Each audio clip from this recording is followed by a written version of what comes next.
You ready? It is now 9:07 p.m. Go ahead and get this. 7:09. Excuse me, y'all. Oh, my goodness. Take your time. We understand. Okay, we'll go ahead and start. The Board of Aldermen of the City of Brookshire will conduct a regular meeting on Thursday, February the 6th, 2023 at 7 o'clock p.m. in the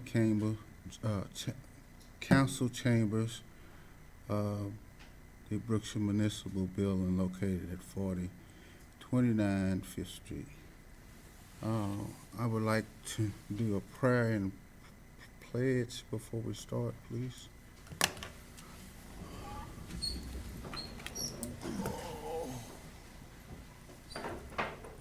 Everyone can feel free. Father God, we thank you for this opportunity to gather on tonight, Father, in the council chamber.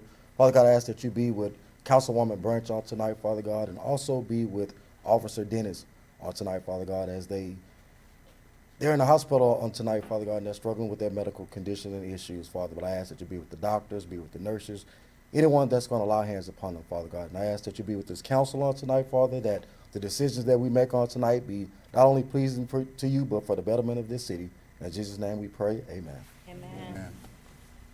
Oh. I pledge allegiance to the flag Of the United States of America and to the republic for which it stands, one nation, under God, indivisible, with liberty and justice for all. Thank you, Mr. Stanton. No problem. Okay. Ms. Glover, will you call us? Do the roll call, please. Mayor Branch, Here. Alderman Taylor, Present. Alderman Hill, Present. Alderman Ross, Alderman Stanton, Present. Mayor Florida. Thank you, ma'am.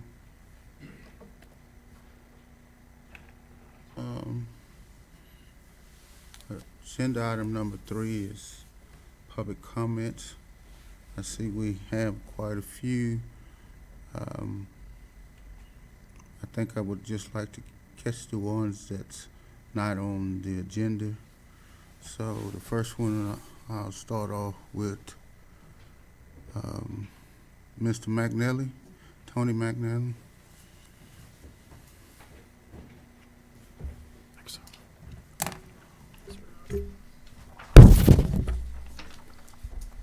Mayor Branch, Tony McAnally, thank you. Tony McAnally and I have been working with the Waller County 150th celebration. The Sesquicentennial celebration is going to kick off here in Brookshire on April 22nd.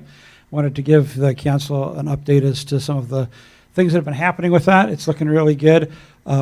We today secured funding for the big dinner that we're going to have, dinner and dance in the evening. The dinner out at the Cotton Gin. We're able to host that. We're going to, tickets went on sale today, $40 a person. We have a family fun day planned for the 22nd. It's going to be exciting. We have petting zoo and bounce houses and all those kind of fun kid things. There's an art contest. There's a flyer about that in the paperwork I gave you that's associated with the event. And the winners will be announced and put on display here in Brookshire as part of that event, as well as the official announcement of Waller County's oldest living resident will be announced here at that event in Brookshire. So this is turning out to be a really big kickoff. It's going to be very exciting. Starts off a whole 2 weeks of celebrations that are going to be happening. One of the greatest things, I just want to highlight them because they're awesome, is Goya Foods has come on board.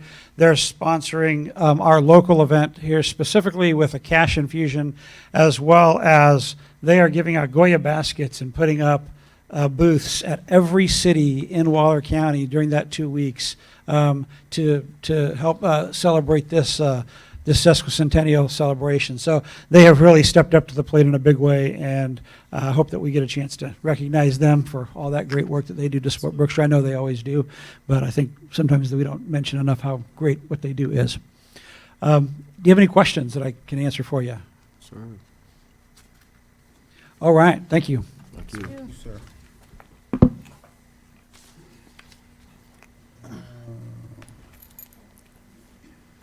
let's go down to Mr. Philip Hughesman.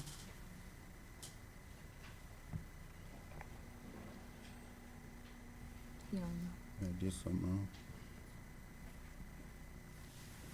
you said That's Philip. it.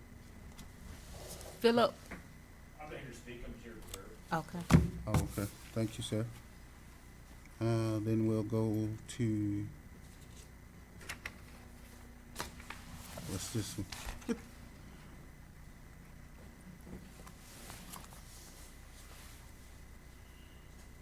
ahead, Roland, are you talking about Alliance? Or Sergio? Sergio. Serve as well? Sergio? Okay. Oh, okay. Thank you, sir. And Obed, you would like to speak? No? Okay. And Javier Garcia, would you like to speak? Is he on the agenda? You're on the agenda? Okay. Okay. You can We'll just wait till your turn. Okay, so that's.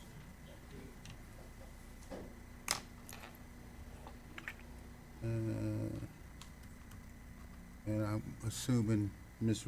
Marie, you're also.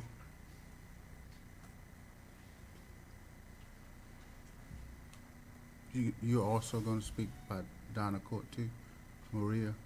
Oh, she's with me. Okay. Okay.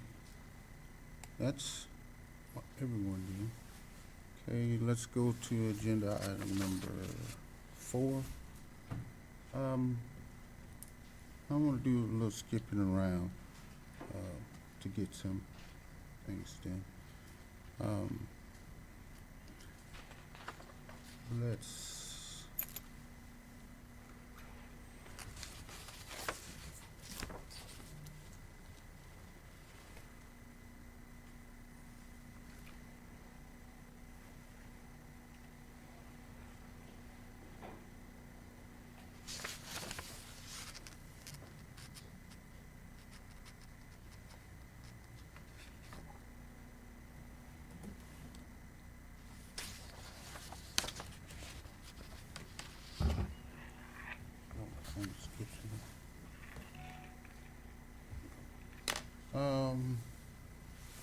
Miss Sherry, what number are you?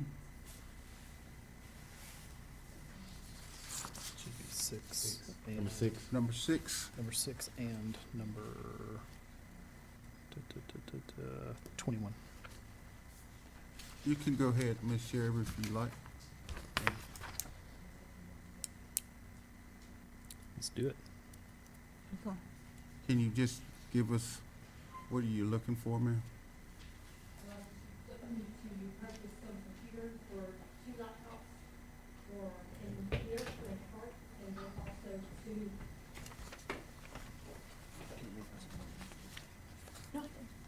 You need to read the agenda item.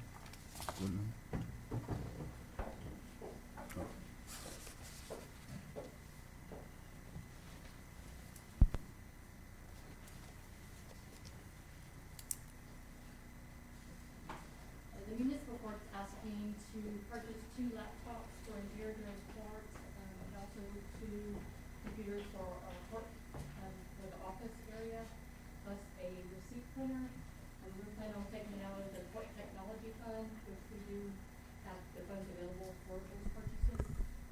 So we're just requesting the approval on that. Thank you, ma'am.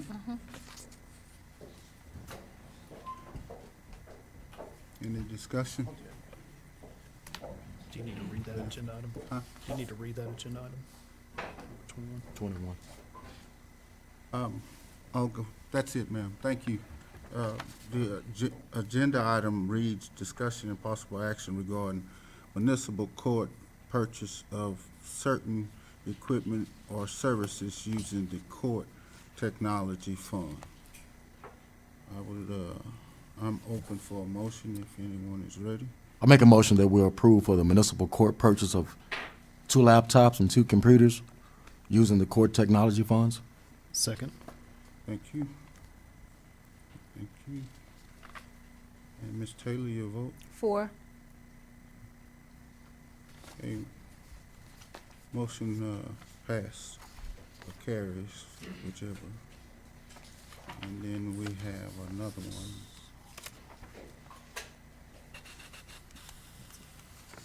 Oh, we're supposed to have one for Mike? Yes. What number are you, sir? I'm kind of lost. Y'all have to forgive me. It's been a long week. 16, I think. 16. Okay.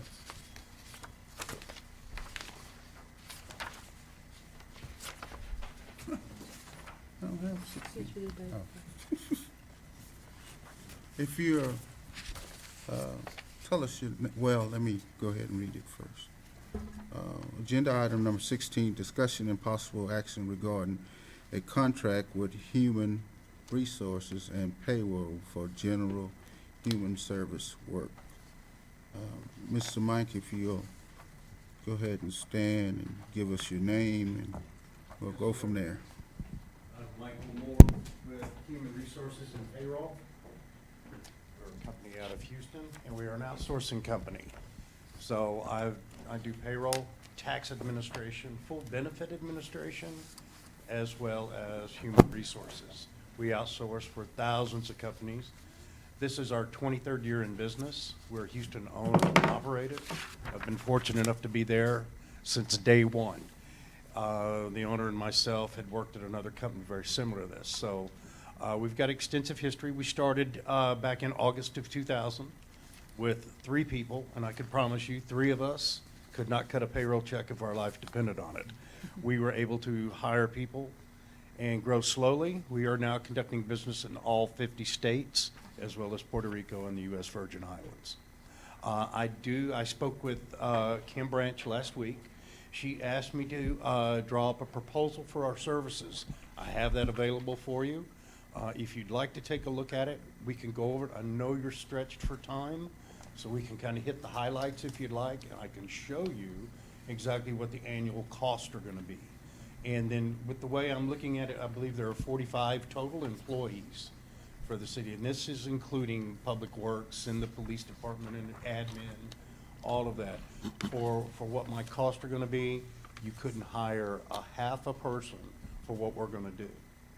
Again, payroll and taxes, benefit administration, and full HR services. And what we've done, the way we've designed this, is a team concept. So when I bring you on as a client, I'm assigning dedicated team members to your account for the duration of your stay with us. So you'll know who to talk to. We don't have an 800 number. We don't have a help desk or anything. You have direct contact information to your contact's desk. So the person that handles your payroll, you have their direct number. The benefit administration, you have their number. On HR, you have 2 HR professionals assigned to your account.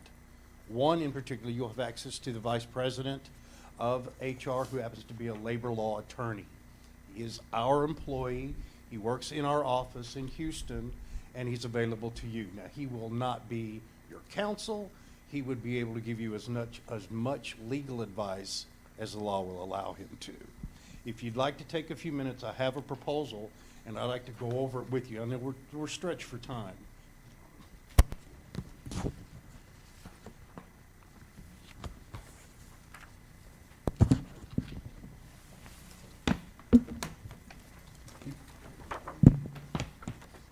This is our office building off the Beltway in Houston. It's a fantastic facility. We host a lot of our clients in there. If you'll turn to the 3rd page where it says payroll administration, we can kind of go over those core services quickly. I don't want to take a whole lot of time. And please, feel free to ask any questions, anything like that. Under payroll administration and reporting, these are the services that we're going to be providing under core services. Not only is it payroll, live paychecks, calculation and preparation, it also includes tax filing. All of the taxes are being paid on your behalf under your federal ID number by HRP, quarterly filings, W-2s at the end of the year, direct deposits, reporting, full disclosure reporting. Your accounting team will love that. With every report, you get an invoice, with every payroll, I'm sorry, you get an invoice and a half dozen reports that back that invoice up. It shows you exactly what the employer burden is on a particular report, and that will match up 100% with your invoice. So it's preparation, calculation of everything. Direct deposits, cost allocations by department. You'll work hand in hand with the implementation team in designing what reports you're comfortable with. Time and attendance, I've included in this as well. We will discuss a little bit further when we get to another step in maybe showing our demonstration of our software of what type of time clocks you'd like. If it's facial recognition, or if it's fingerprint, or if it's web and mobile. The second page, questions before I turn it. Any questions on payroll? Looks good so far. Under any level of service that I provide, we are liable for that. So unlike any of the other companies out there, I actually take responsibility and liability for those taxes. So in the event that you've given us all of the information that we've requested, and there's a fine or penalty, HRP has to pay that. It's going to work the same way with benefit administration, which is the next page. So all of the benefits that you provide your employees, I'm not only doing payroll deductions from the employee, I'm doing payroll deductions from the employer side. So once I do that, I'm doing your new hires, terminated employees, COBRA. I reconcile the bills, making sure I pulled enough money from the city and from the employee, make sure those numbers add up, and I pay the bills directly to the carriers. Again, if we've made a mistake, if I've left an employee on the benefit plan that was terminated months ago, I have to reimburse you the money because I know the health insurance carrier won't. ACA healthcare reform is part of our duty as well. Should you get over the 50 employees threshold, I believe you're at 45 right now. Once you get over that, you'll have to comply with the Affordable Care Act, which you have to report filings, and they're called 1095 forms that you'll receive at the end of the year. But that's what I'll do. Questions so far? So based on what we're seeing right now, it's about a $31,000 a year carryover cost year over year to maintain at the current state of 45 employees. At 45, you're looking right at $30,000. And does your setup cost include an audit of, say, the last years of benefits, comp time, vacation time, to make sure everything's in alignment? Absolutely. And set up? Okay. That will be done during the implementation. We'll get together, you'll meet your team, whoever's designated here to have full access. You'll meet your team, we'll go over that before we even cut a payroll. We want to know we're going to track, PTO, we're going to track vacation, sick time. One of the most important things right now that we're doing is under our HR services, which is the last page before we get to the pricing model. We live in a very sensitive society these days, and it's important that companies and cities have a dynamic HR team. We're going to be an extension of your office. I don't believe you're going to have to hire an HR professional because I'm going to have two assigned to you immediately. Do y'all have a city handbook, an employee handbook? Has that been updated recently for COVID and all of the other? Not since COVID. Any changes? Not since COVID. So part of our duty also is to take a look at that handbook, make sure it's compliant, make sure it's legal. We want to update it. We want to put everything. It's our duty to do that. If laws change for employees, we will update that handbook. And that's an all-inclusive charge with us. The numbers that you see are inclusive of everything. My HR team, they're dynamic. They're the type of folks that may not tell you what you want to hear. They're going to tell you what you need to hear. Because everything that I do from payroll to benefits to HR, it's all about compliance and keeping you in compliance. That's what we do. I've done it with this company for 23 years. We've got thousands of employees, thousands of clients with thousands of employees. We do payroll every day. We have an open door policy. I'm 45 minutes away. Anytime any one of your team members needed to come visit with us, if you had a sensitive HR issue, call us, come in and visit with us, let us walk you through. But the idea with HR is if there's an issue out here, you have a direct phone number to call that HR professional that's been assigned to your account. They're gonna give you the right chain of command. They're gonna tell you what you need to hear. And then it's up to you to follow that. Questions so far? There's a lot of information. I understand what we'd like to, we'd like to show our web demonstration. The software that we use is proprietary. It's ours. We designed it. We built it specifically for this industry. It's extremely powerful, user-friendly. You, as a full access user, have access to your data 24/7. We set up different levels of security. We're very fortunate we have not had a security breach. We're constantly changing. It's just amazing what we can do with that. We make it a very simple process. HR&P does approximately 85% of the heavy lifting in implementation. But we'll gather all of the year-to-date information. Typically, a group this size, 45 employees, we'd like to have 30 days of implementation and then be ready to roll with the first payroll. The pricing model, if you see that, if you've gone to the pricing model, I came up with a per employee per month fee of $55. That is inclusive cost of everything that we've been talking about. I don't nickel and dime. I'm not gonna surprise you I'm not charging anything additional for quarterly filings, W-2s. If you've spoken to the HR attorney for 3 hours, I'm not billing you $300 an hour for that. That's inclusive. What I've done the $55 based on a biweekly payroll. It comes to $25.38 per check. So that's where I came up with 45, and now you're looking at $29,000 and change. Time and attendance, roughly 600. That could go up or down depending on the number of users. New hire fee, when you hire a new person down the road, it's $15 because we're gonna build out their employee portal. They're gonna have access to all of their data, time off. They're gonna be able to look at their check stubs, download and print if they wanted to. And then we report that to the State Attorney General's office. Implementation fee is a one-time fee, and again, that's us going in, gathering all the employee data. Everything is done in-house, correct, right now? Y'all are doing that? Is it through QuickBooks, or do you have an accounting system? In code, Encode. Tyler Technologies. Well, I believe we can either get your login and password information to that. That allows our team to go in and gather all of the data, all of the year-to-date history.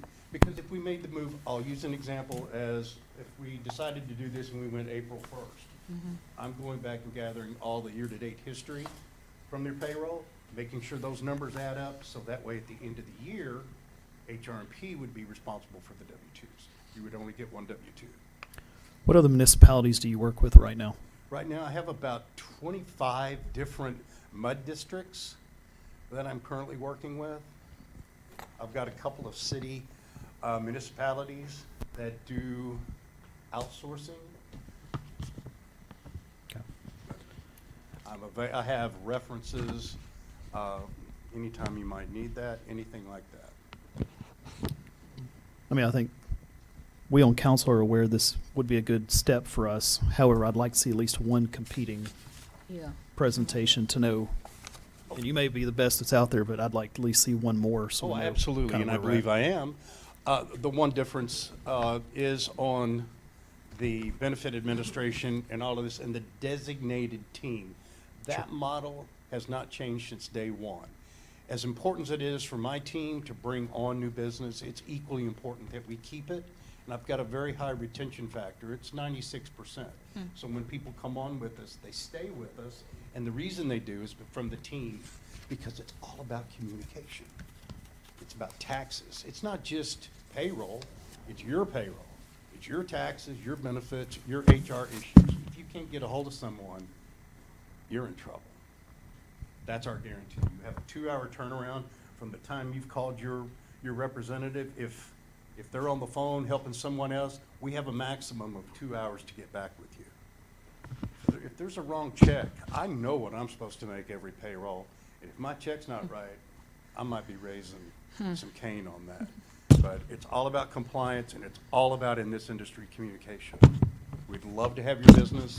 Anything I can do to make this, if you'd like a web demonstration of this payroll software, just let me know. But I certainly appreciate it. Are there any other questions? Well, sir, we appreciate your time. Thank you, we appreciate your Yes, time. sir. Thank you very much. You're welcome. Council, any discussion or be moving forward with this? Or? No discussion at the time, Mr. Mayor. As Councilman Hill stated, we would like the opportunity to have at least another vendor, and also we would like the opportunity for our fellow council members who aren't in attendance tonight to be able to review this as well. Okay. So we'll just table this until further notice. Okay. Mr. Hill, you agree? Yes, sir. Ms. Yes. Taylor, you agree? Okay, this item will be tabled until further notice. Thank you, Mr. Moore. And we're going to move on. Thank you very much. You're welcome, sir. Wish the best for Kim. Thank you, sir. Is there another hot one we need to be? Mr. Carey, what number you associated with? 6. Oh, okay. Okay, you just. Okay. Just wanna make sure. I don't think there's nothing else. What, Mr. Matt, are you on the agenda tonight? Here under the discussion of the booster truck myself. Oh, Now that can wait. okay, thank you, sir. Yes, sir. Okay, well, let's just continue on from the first page. Let's move to agenda item number 4, discussion and possible action regarding approval of council meeting minutes from January 19th, 2023. Make the motion we approve the city council meeting minutes from January 19th, 2023. Second.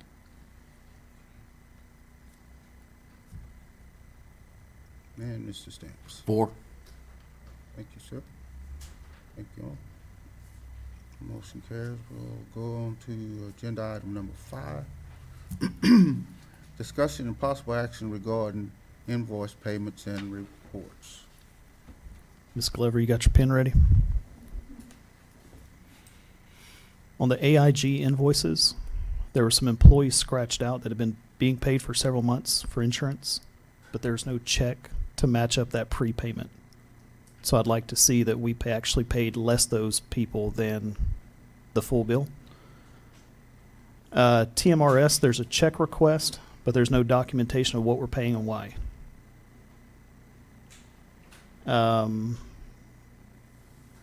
There was an in-code report that shows that we only cut 2 checks, but we had about 20-something prepaid payments, supposedly. On the non-paid invoice, there's an invoice in there for Goodwin, Lassiter, and Strong. That's for a downtown revitalization grant. That's not supposed to be paid until we've actually funded the grant and moved forward with that, so that needs to be pulled completely from the packet. Brookshire Volunteer Fire Department consolidated invoice. We've been told multiple times the service is cut off, yet we keep getting bills, and so I'd like to get to the bottom of that sooner than later. Public Works, I think it was Waller County Tractor. There's 3 invoices on this statement, but no receipts associated with that. Again, on Public Works, there's a Lowe's receipt for $143.01 from 12/2 of 2022, and we have no receipt for that. So if there's no other discussion by anybody else on council, my motion would be to approve the financials less these items until more information can be provided to us. Second.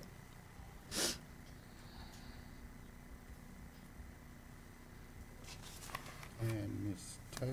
4.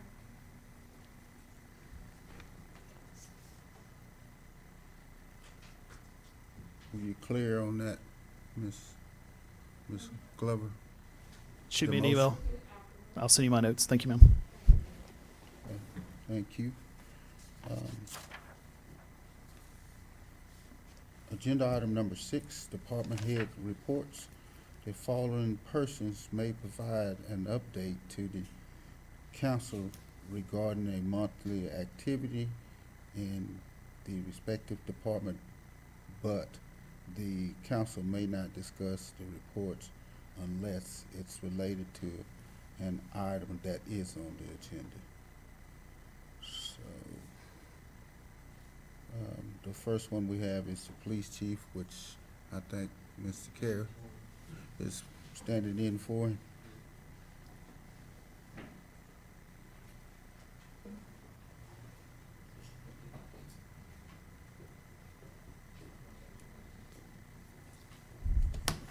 Thank you, sir.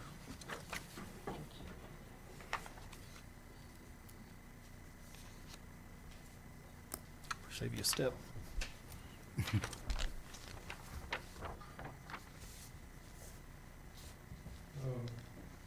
is the officer project activity report that the chief gives out every month.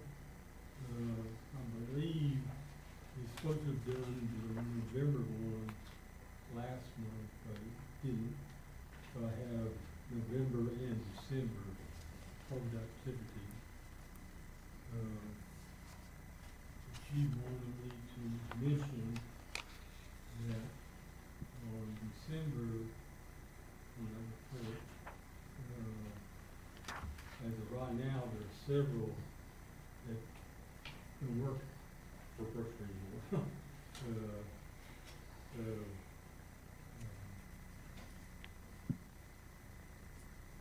don't think I need to say which ones there are, but there are several. It looks like we have lost people, but we don't. January's report, is there a reason we don't have that as well? This is November and January. This is November and December. Oh, January because it's not completed yet. Okay. And this comes out of the software, or what's the, okay.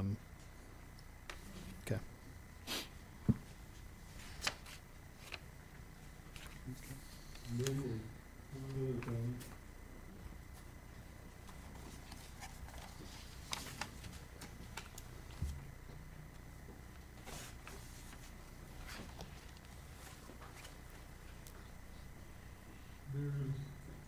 Every year we have to do a racial profiling report, and this is what it is for 2022.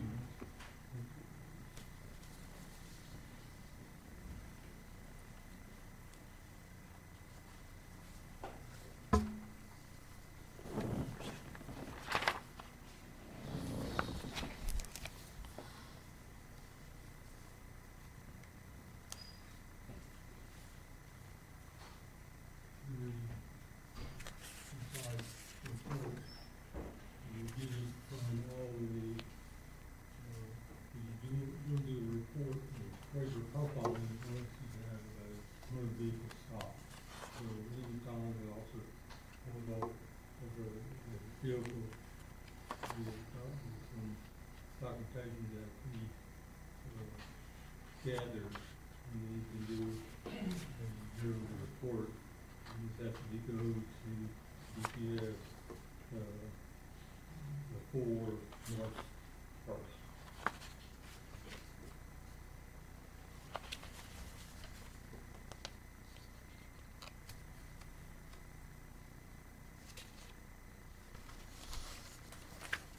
And we've been doing this for several years, right? Yeah, I mean, it was after 2000, but I'm not sure exactly.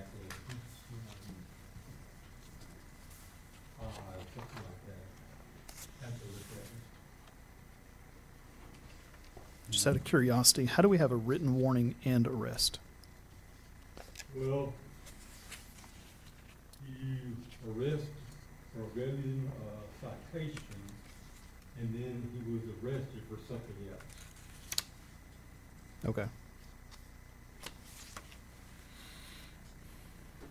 And the arrest was not caused, but the reason we got arrest because of the traffic stop that was given a warning.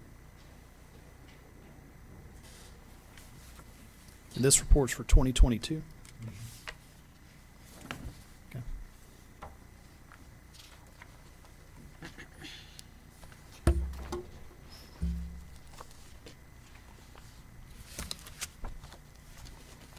Are you going to be around for executive session? There's a question or two I'd like to ask, but I'd rather be in executive session. Any other questions? Comments? There is one thing, I'm not sure if I'm supposed to give it to you. Apparently the chief is supposed to get a bid for, The building. building by the PD, Mm-hmm. for the floor. Mm-hmm. Am I supposed to get that to y'all? Yes, you have it. We don't have that on the agenda. Mr. Mayor, that's item 9 on the agenda. Okay. Or is, Yes. Hmm? good now, everything. Okay. Thank you, you.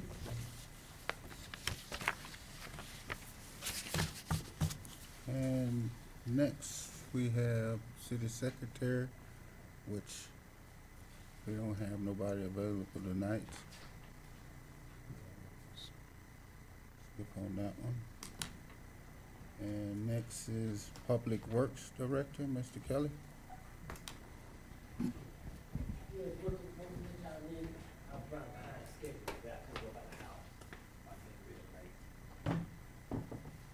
Just fill us in, what's she been doing?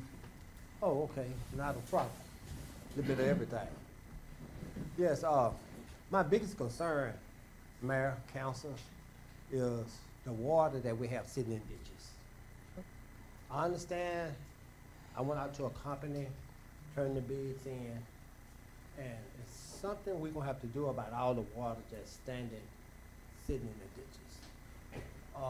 I tried a little project, handmade something, but we still gonna have to get a company to come in there and open up those covers. I mean, we can dig all the ditches we want, but if the water's still sitting there, it's not fitting the purpose. You know, I need y'all help to get with me. We go out and get a company to come in and look at some of the covers that I know I can't stop. If they're over 30 feet long, I know I can't do it. But we need to get together, try to work something out. I got several issues that I'm working through right now, but I think I can solve them with a good operator and stuff like that. So y'all will start seeing a difference on that. Hey, give us some ideas what else you've been taking care of? Well, mainly, Mayor, the weather ain't cooperating with us. Other thing we've been taking care of that need to be taken care of, we need to go back and really start looking at streets, Mayor. I mean, I'm tired of putting Band-Aids on streets, and you asked me, I'm finna tell you. We're putting Band-Aids on the street, and we're turning around 6 months later, we got to put another Band-Aid on it. It costing us more money to patch the street than have the whole street fixed. Which costs us A lot, you know? So there's other things that we need to start looking at, you know, because some of the roads is getting just real bad shape. A lot of streets, roads we have with no trucks through signs. But what's happening? Trucks are going through tearing them up, That's right. you know? I'm in agreement. I'm in public works, but my job is to put the signs out. The other job is when a police officer see a big truck coming down the street that shouldn't be there, should be pulled over the road up. That's how you get your message across. Exactly. You know, it's more than Public Works involved in this, but I want to work with Public Works. So we need to start looking at that and try to get this problem fixed. And, like down signs and all of that Down stuff, signs, y'all keep up we with got a that? bunch of down signs, we got a bunch of, lights out on posts that we reported within the last couple of weeks. We got light posts leaning, about to fall over because of the weather. We've been out of the rain, the ground saturated and stuff like that, but we working on that. Any other questions? Thank you for going off to the call. Thank you, Mr. Kelly. And Ms. Sherry, Municipal Court Director, did she leave, Ms. Glover, or? Yeah, she did hers. Yeah. She did hers. Thank you, Mr. Ball. And next we have the City Administrator.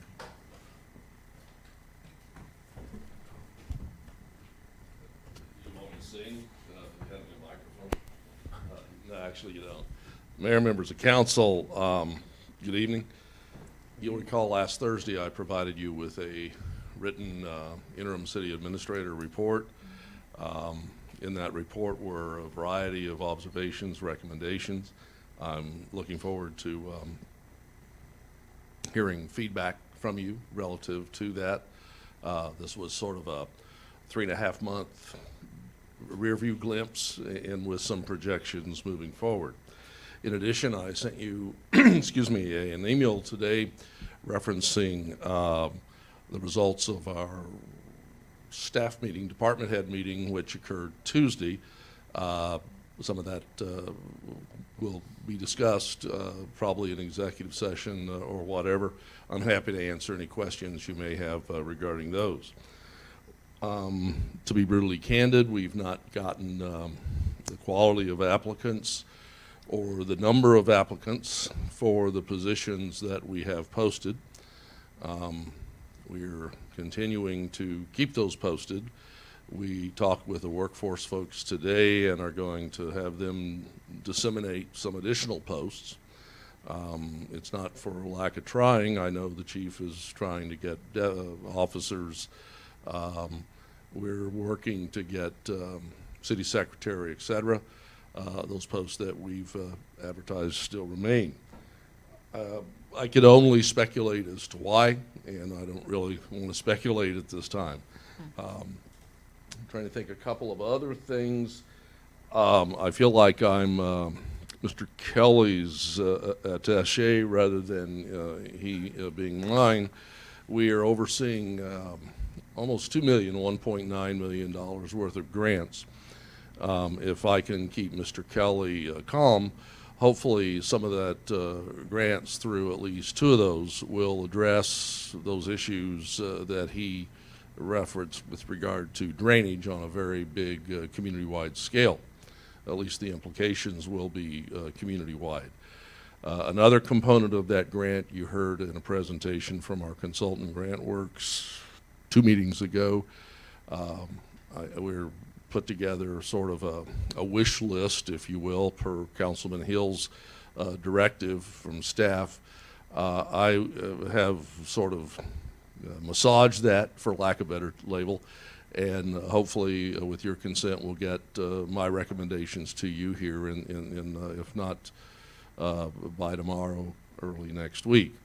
I think we can address very positively streets, drainage, and continue that process with that $911,000 grant to make a dramatic impact for our citizens. I guess finally I'd like to share with you that development projects continue to flow in at a high level. We're working very closely with a number of developers. The residential side has been out of my purview these last 12 plus years, but in my interim role, I find myself working with both residential, commercial, and industrial. And I can say without hesitation, there's genuine interest. in moving forward in all three of those capacities. So I can continue to say, wearing my economic development consultant hat, Brookshire still remains a very hot market. I don't see that, good news is I don't see that dwindling. Happy to answer any questions that you may have. I'll be happy to address any of your questions or comments in executive session or anytime through the day. Number 4 on your department head meeting report was that Public Works hired a new employee. That's my understanding, yes, sir. Were you or the mayor part of that hiring process? 'Cause I know per the job description we have for the city administrator, you're supposed to, between you and the mayor, supposed to be kind of the final stage in hiring. Were you included in that process? I saw part of that process inadvertently. Okay. And that sounds like a hedge, and I don't mean for it to be. The short answer is I was not involved in the interview or the final determination. No, sir. Mayor, what about you? I'm supposed to meet with Mr. Kelly and the person first part of next week. Okay, so they have or have not been hired? Because this report says they've hired. My understanding is that they have been hired and that their handbooks and materials were requested. He's has been hired. Okay, well, we need to see him Monday before he starts.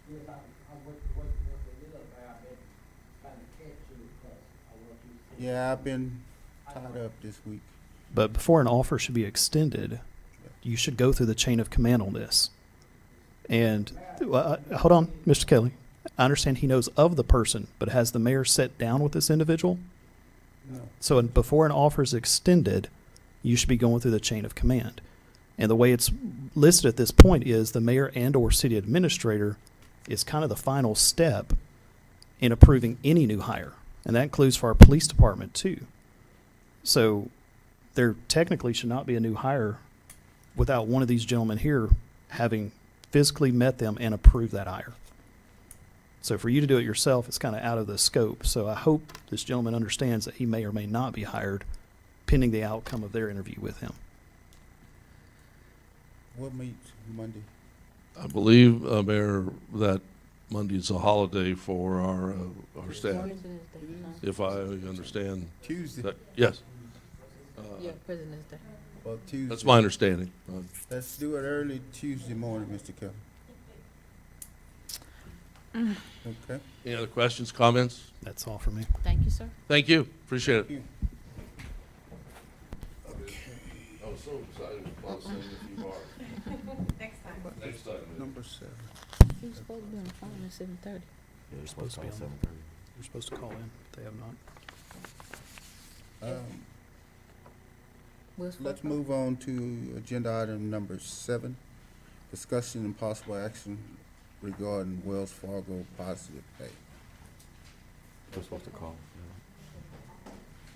They didn't call? Oh, I checked. I put it on speaker. They haven't called.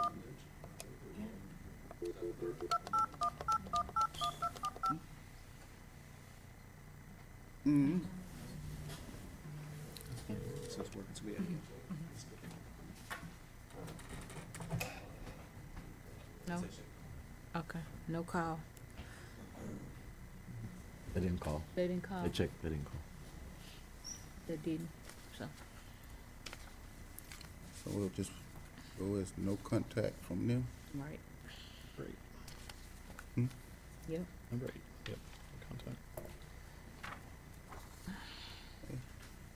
There was no contact with Wells Fargo or anyone here, so we'll move on to agenda item number 8, discussion and possible action regarding resolution number 1422, a resolution adopting a memorandum of understanding with Riverway Properties regarding a proposed residential development, including annexation and funding of the development.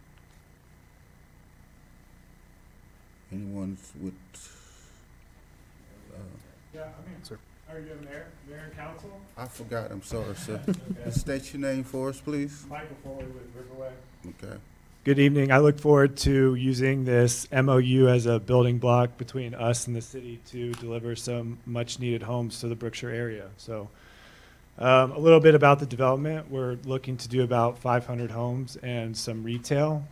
We've gone through the county to get our general plan approved, and it should be a part of this MOU along with some other initial terms that we're looking to use to start this development off. So I'm here to answer any questions or any comments, so thank you. Question, discussion? Just Ebony. Hmm? Just so the general public's aware, this would be 530 roughly homes that would be annexed into the city of Brookshire once this is completed. And this spans 359 to 362 just south of Royal ISD. Formerly ETJ land, but we've kind of brought to the table annexation agreement, which I think will be great for the city of Brookshire moving forward. With that, I'll kind of relent to Mr. Pruitt if there's anything you need to bring the council aware of.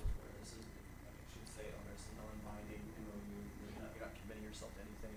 This is more just setting out the general terms of what the project would look like. I mean, the main items that you see there are annexation, so the property is now in your ETJ, that comes into the city. You have, again, this is a high-level thing, but some financing terms that are usually proposed. Public improvement district or tax increment reinvestment, other different ways to structure it that would be, when the property is developed, then each lot or the project as a whole, generate some funds that would help to either reimburse the developer or something like that. The Brookshire Municipal Water District is now a reasonable, I would say, a reasonable mud fuel district, so this group would, in some capacity, work with them with their own or something like that, and so that would be another part of financing for the, for the development. And then, and just another thing too, so I think how the annexation would happen is that we would have what's called a development agreement with the property owner. And in that development agreement, it would set the terms for annexation. It would, I mean, more importantly for the development, set all the development standards for it. So, if there's anything like unique to the property that is not in your development code now, then we build that into that agreement, and that's what the developer and city would agree to. And that's all the MOU does, is it lays out those terms for what we can anticipate coming to. Okay.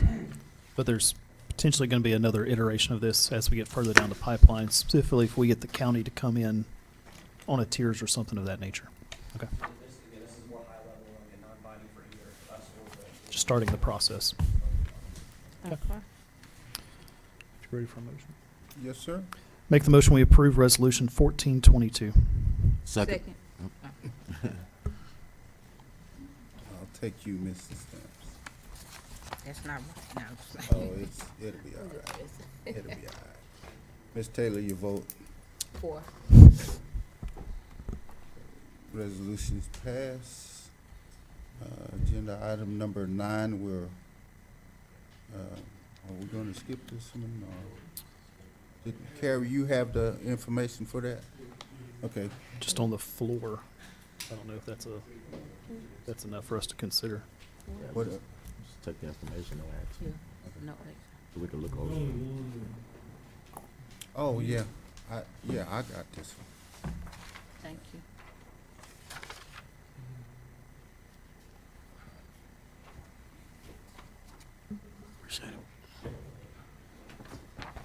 And this is directly from the contractor or That's our concrete. concrete? Okay.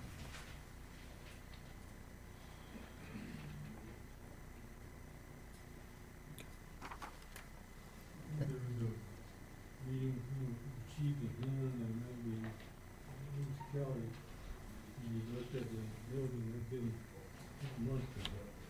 And then I got this bid, but I don't know anything about it. I really wanted to answer the questions other than what it is. Well, my understanding, there's other items that are under consideration as well as a sum of the whole. Yeah, not just the floor. Yeah, So I guess table this for now. Yeah. okay. Okay, we'll table agenda item number 9 until later. And we're going to move to agenda item number 10, discussion and possible action regarding approving the opening of a tarp business. Mr. Gomez, you like to speak? Marco? Yes. Okay, just give us your name, please.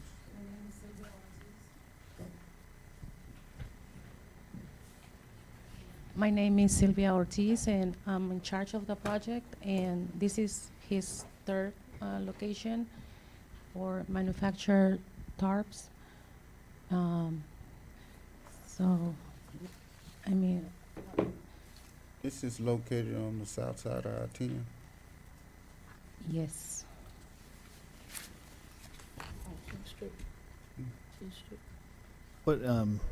What specifically are you asking us to approve tonight? I think it's it's the project so he can continue, because he already paid for the mud district, but somebody told him that he needs to come here in order to continue. I think the formal process would be that you need to go to the city to pull a permit to Yeah. start that process. Yeah, we already started that, but somebody said that we have to come here first to get approved.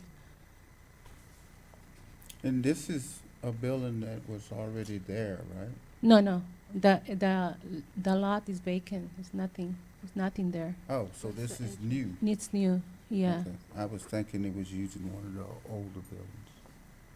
10th Street. Right.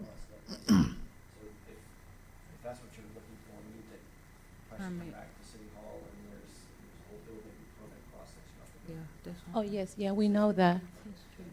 yeah. I think the council Mhm. doesn't want to approve that tonight, it'll be after Byron review gonna by kill the y'all. staff. 'Cause Byron, That's my thoughts. everybody that's building, No. everybody that's building this way. all of them. I'm going that. I'm gonna try because my English is not too good. So and I wrote that because the day when I came to submit my to apply for to get permits Mhm. and to submit my plans, and I email it to them over here, but they gave me the form and they said you have to see them before you continue to apply for to get your permit. You have to go to apply for an agenda before you keep going, because she said that so that they told me to come over here. Okay. That's why I'm here now. Do you know who you spoke with? Beatrice? Okay. Yeah. Let's do this, because there's nothing technically that we can approve tonight. Yeah. So if I could get you to make contact with this gentleman over here, Mr. Barnes, and exchange information, he can Who? kind of, Mr. Barnes right here Oh. in the corner. Gentlemen, that's why you were startled. Right. He can kind of walk y'all through the process, but Okay. there's technically nothing that I'm aware of that we can approve tonight related to Yeah. this. Yes, sir. Is it possible that there was some discussion, is this the project on, is it 10th Street? Yes. Yes. Is it possible that there was discussion about enhanced, increased truck traffic on 10th Street? Is that why you No may truck have been though. directed to That's come what, to council? yeah. Yeah, I That could think. be one of the reasons. Yeah, that's because probably Yes. why. That little No narrow truck though. street. I For 18 wheelers, it's I gonna be think that probably was the initial. catalyst Okay. for our permitting staff to suggest that. Okay. I'm happy, please, I'll give you my card. If you could do the background, I'd appreciate it. You need to go through the permitting process. Right. Do y'all need to look Okay. at this? No. Yeah, that's No fine. truck through. Because they direct me they told me to talk to TX dot. Text dot? Yeah, and then I spoke with a gentleman. I think his name is Michael or something. Michael, I guess, because it's on the application, his name, and the gentleman told me they are not. ¿Cómo se dice? Como no están como relación, no tienen nada que ver con eso. Como el TX dot para ellos no hay ningún problema. ¿O no? Oh, yeah, he already went to the DXDOT to get approval for That's the Michael. Michael. Text dot. Yeah, Text dot. Okay. Yeah, and he said because they made a service road from I-10 to the 10th Street, so that is not open. But I mean, I'm not starting to build it yet. So, but he says in the future because they still working on the road, so that's a service road, like right on I-10 to the place where I'm trying to build, just right on the corner. So there's an access over there, and he says it's a service road. That is So basically, he said that 10th Street. There is no issue for 18-wheeler truck. Yeah, but you Get know on that. the freeway. from that It just, we can talk to this, but just. I'm telling y'all. At I tell y'all times, it's gonna be a big text dot disaster. requires a permit if it's on a state road or if it impacts a state road. And so presumably he said it didn't, so you don't need to have a text dot. You still will have to have a three process. Okay. The city, the drainage district, and the water Yeah. district. That three-step process will still occur. So we can continue like with the process. Applying for the Yeah. Permits. I don't know, If- you haven't Yeah, officially go Right. through permits. if Oh. y'all could just meet with him afterwards, okay. because Thank y'all. that's gonna get accomplished right now. Your English is perfect. Don't feel yourself.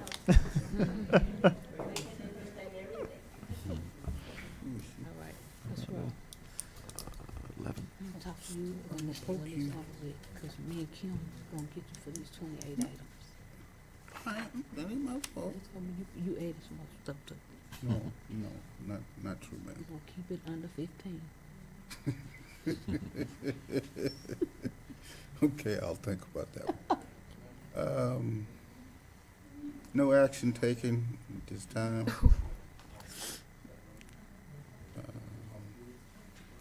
And let's move on to agenda item number 11. Discussion and possible action regarding the application for hotel motel grant funding by low-key riders. Which one of y'all want to speak? Yeah. State your name for me. My name is Kimberly Holmes Smith, and that's my little sister, Anika Davis. I won the rock, paper, scissors. And then we are low-key riders. We are a trail ride organization that has been in Brookshire. We're natives of Brookshire. We're alumni of the high school, of the whole school district in Brookshire. We have been doing this since 2006. We actually started in 2005, but we started doing the actual ride in 2006. Most of you that are here, up here, know what we do. We bring thousands of people to the Brookshire area, where they utilize the hotels, the food, the ice, they use all the services here in Brookshire, the gas stations, the businesses here love us. We also give back to the community for a lot of different things. Most of the mayors or the council members lean on us if something's going on. They know we always pretty much come through. We're asking that you support us in the grant so that we can keep these people off the streets drinking and driving because they do drink. And we don't want to be responsible for that. We want them to come here and spend their money in the city and be safe and have a place to stay and sleep without going out, harming themselves or wives or anyone. If you wanna look it up, we are on YouTube, Local Riders. You can find several right here in the videos that shows you what goes on, how many people are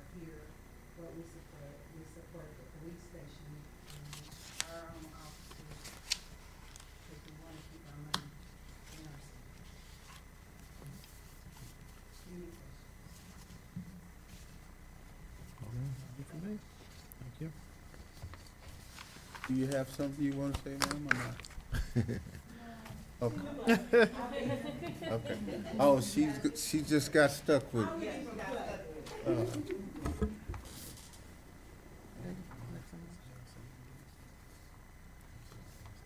That's what I was looking for. I missed it.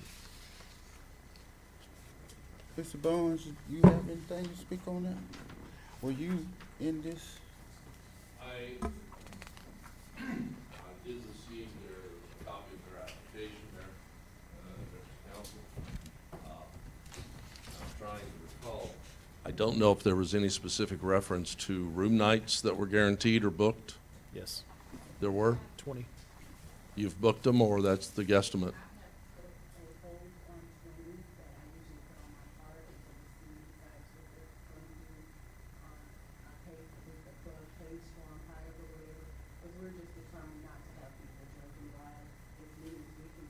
Hmm? The hotel, the Super 8 is the best deal. They usually give us anywhere from, depends on how he's feeling. Yes, yeah, I do actually. It's not that, we're laughing at her. Yeah. Some years he gives us 15%, it's kind of like, I guess, what his budget is for the week. Well, maybe if you pitch the council and she pitches the hotel, you might get a better combination rate. But that, now I'm going to weigh in that you won't like me. These funds typically, we have a couple of issues, at least I do, candidly. You've been doing this for how many years?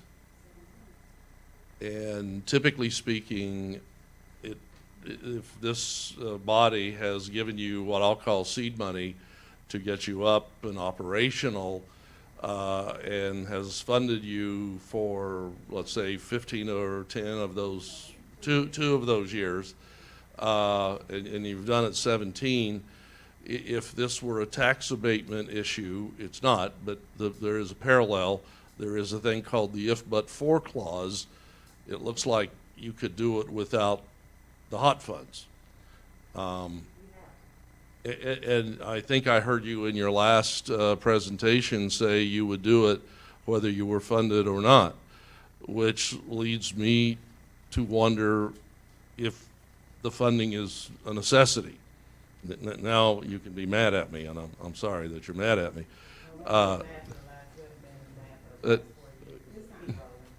But the other side is, if you've got 20 room nights, I mean, you satisfy in my mind the heads in beds test, which is the underlying test. I just don't know if it's the kind of, if you've been doing it 17 years, this is also, it would seem you could do it without the funding if you've only got funded twice. My recommendation to council would be, as I think the resolution that Mayor Pro Tem Branch put forth was, we've got a big chunk of renovation going on next door at the Civic, well, I call it Civic, your convention center. I feel a lot more comfortable getting that budget under control, that facility restored before we get in the grant giving business. I don't obviously have a vote. You asked me for my thoughts, Mayor. I'm simply sharing those with you. Any questions? Any questions?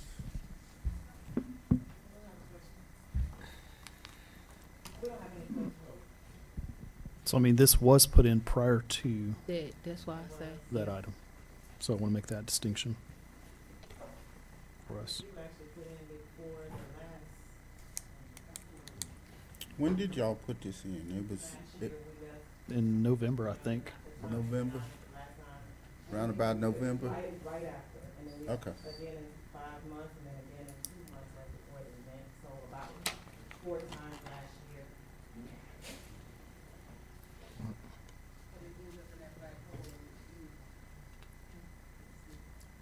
Yeah, y'all wanna do?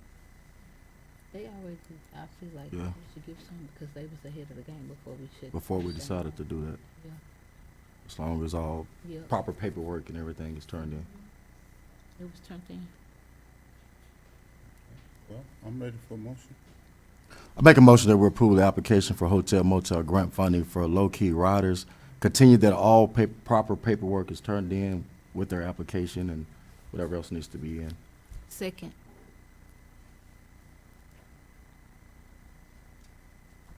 And Mr. Hill. 4. Okay. Motion carries. This question is possibly for you. The paperwork that has to be turned in, we typically turn in most of it, has to be turned in all the paperwork at the end. You know, all the receipts, all the things, as they come in, you know, you can bring them to Ms. Claudia's email, typically email them to Ms. Claudia. No, it's not Ms. Claudia now, but is that still gonna be the process? When do you anticipate invoicing? At the end, or do you want it through the process? How do you do that? That's what I'm asking. I wanna make sure we're following the guidelines that you set forth first. Do you want it all at the end? All of the invoices, of course, will not be ready in the beginning because you have to pay, you know, the officers for this, for that. Those things are gonna be paid. I apologize. No, you're Look fine. at people when I'm talking to them, No, I you're can't fine. see you anymore. I'm trying to hide. No, that's the word. And you see how embarrassed I am? I mean, I make a recommendation and they obviously ignore it.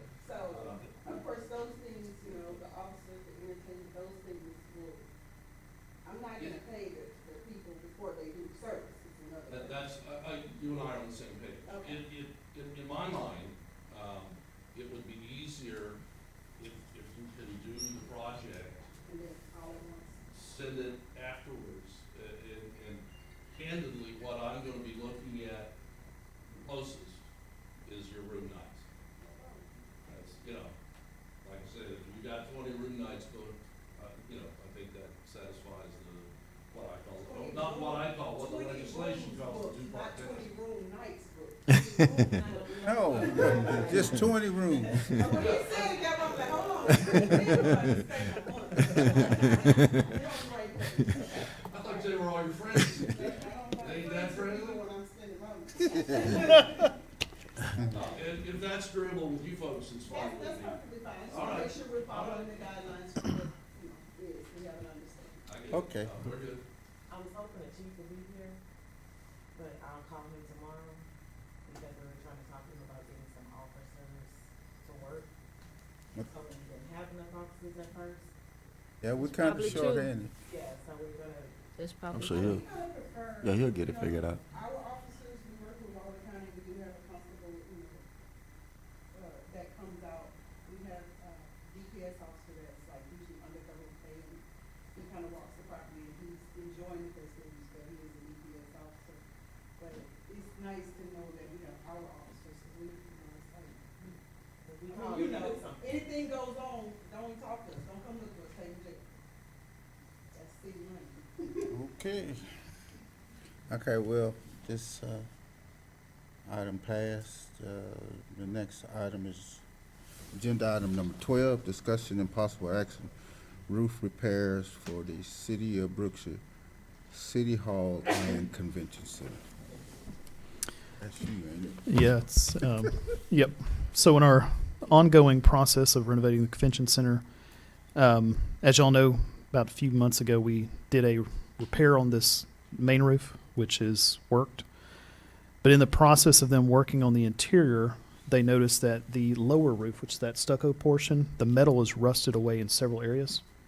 So seams are exposed. It's actually gone down to the rafters. I meant to print some pictures for y'all showing the wood's wet in some areas, and so there's some issues there. So effectively what you have in front of you, the Venus construction bid, if you want to look at that first, gives us 3 options for how to address this. There's a patch option. There's a replace just rusted sections of the soffit. And then there's a complete replacement, which means pulling up the existing metal surround, replacing the decking, new TPO covered metal installed with TPO drip edge as well. The second one's from Professional Roofs. Their only recommendation is to do the complete replacement, and they have multiple reasons for that. The biggest of it is we really can't warranty doing that spot repairs the way it is. and the age of that metal that's up there. Additionally, I know Mr. Kelly had the plumbing company come out and look at these drains, but there are still 2 that are having issues. Now, since then, we've had somebody come out and look at them one more time. They are flushed right now, but we may need to consider potentially having the drain, especially above this room, widened, which is a interesting process to say the least. So based in front of you, you have the 2 options. I'm going to tell you just from experience, we're better off going and fixing the problem the correct way and getting it over with versus hodgepodge. Clip and seal. Yep. And so I will say this, on the Venus Construction side, there is not the addressing of the drains. They've done a great job for us on the interior. Fantastic job for us. This other company, though, is more in the vein of this type of work. And so my recommendation would be go this direction. That $1,600 is contingent on, I'm waiting on the plumbers that did the bagging recently to give us a report on what actually they found when they did it this last week or whatever.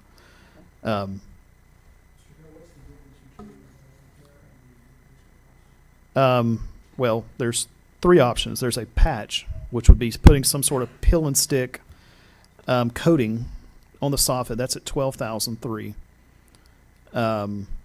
Replacing just sections would be $25,000. And then the bids to remove everything, the metal down to the decking, replace the decking, install new metal roofing, the TPO coated drip edge as well, and TPO membrane on top of that. The pricing goes from $43,300 to $44,300. So it's about a little bit less than $1,000 difference between the 2 companies. Further discussion? Motion? Make a motion that we approve professional roofs. Second. And Mr. Hill? I'll abstain. You want to wait till the council come back? The rest of No, it? that'll pass on that. It'll pass? Okay. This item passed, motion. Agenda item number 13, discussion and possible action regarding replacement of Mr. Johnny BBQ food truck on the property of Mr. Johnny Shepherd. Mr. Shepherd, would you like to speak? You're welcome. My name is Johnny Shepherd, owner of Mr. Johnny's Barbecue, a little pop operation. I have an in-place trailer that sits on my property, and I'm seeking a permit to restart that business back up. I had the city's blessings a few years ago. I think back in 2010, y'all permitted me to operate in the city of Brookshire for a few years when I was located up at the Chevron service station at the corner of I-10 and 359. Then my wife was living, she was running that business, and I was working. Now I'm retired, so I'm ready to start that back up, and I am seeking a permit to do that. Where is this property located at? It's at 1030 Waller Avenue.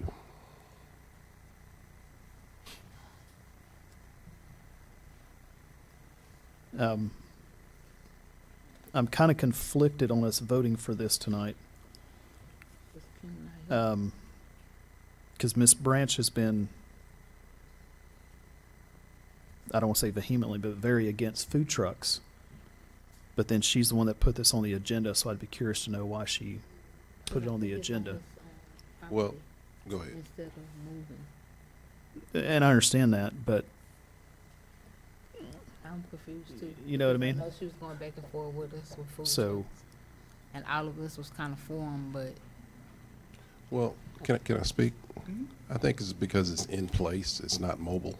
yeah, that's all. The truck is not mobile. I used to be mobile when I was when I first opened. When I was at when I was at the Chevron station, I would go back and forth. No longer that. My trailer is now on stands. It's on my property. Yeah. It does not move and will not move. Yeah. Okay, so then that begs the question, Sure. Does the property then have to meet the parking ordinances? What does that look like? And then the question is, what kind of permit are you looking at? Is it a building permit now, or are you looking at a food truck permit? I guess food truck, just That's basically for. the difference is gonna be. The issue that Councilman Branch and some of the council have had is about food truck permits.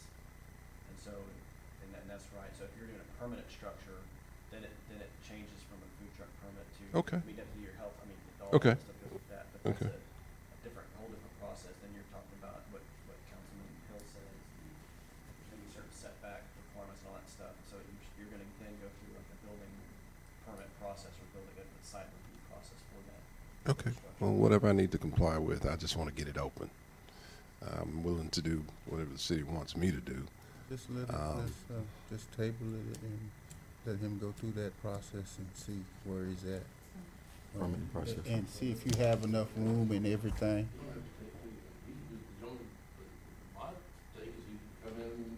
Yeah, that's what I'm saying. Process tomorrow morning. Yeah, that's Yeah, correct. yeah. Okay, okay. And we'll go from there. Thank you. Thank you, sir. Hand the mic back to you. Can we just leave the microphone up here instead of I've been running back trying. and forth? I think it's But yeah, just hand it to Ms. Taylor. Okay. Agenda item number 14, discussion and possible action regarding modification to an existing ice cream truck and taco truck. Ms. Juanita?